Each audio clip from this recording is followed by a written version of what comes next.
Ceritanya, ada satu sungai super strategis yang bikin dua negara, yaitu Irak dan Iran berseteru. Sungai tersebut bernama Sungai Shat al-Arab. Sungai ini bukan sembarang sungai, tapi jalur utama ekspor minyak ke Teluk Persia. Gak heran kalau dua negara ini sama-sama pengen menguasainya.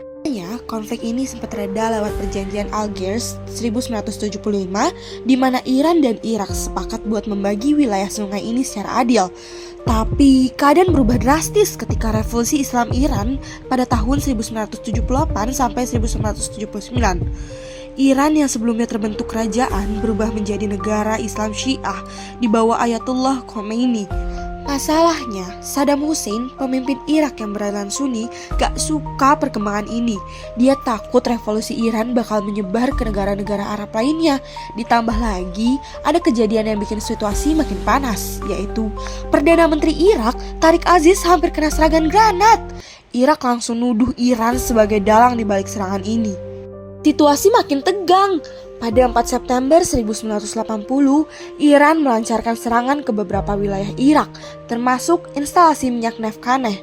Namun, Irak gak tinggal diam. 18 hari kemudian, pada 22 September 1980, Irak balas menyerang Iran. Mereka menghancurkan bandara Mehrabad di Teheran, merebut pulau Tum besar dan Tum kecil, dan mengklaim kemenangan awal. Tapi Iran gak mau kalah. Mereka melancarkan serangan ke belasan kota Basra dan Wasit, dan perang pun berlanjut selama bertahun-tahun.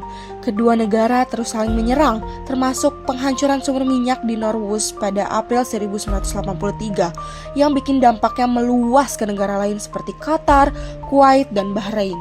Air minum di kawasan Teluk jadi super mahal gara-gara minyak yang mencemari laut. Bayangin aja, harga 1 liter air bersih saat itu bisa 5 kali lebih mahal dari harga minyak mentah OPEC.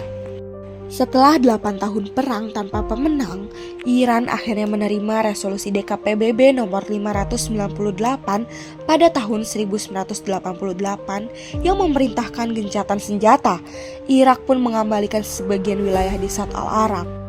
Perang ini bukan cuma soal tembak-menembak, tapi juga bikin ekonomi kedua negara anjlok.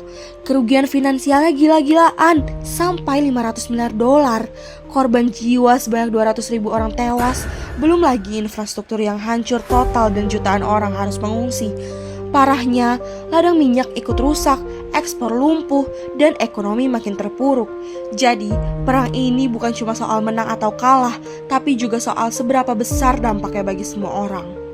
Setelah perang ini, Irak masih punya masalah besar, utang menumpuk, dan ekonomi babak belur. Dan inilah yang nantinya jadi salah satu pemicu Perang Teluk II, ketika Irak menyerang Kuwait buat cari sumber pemasukan baru.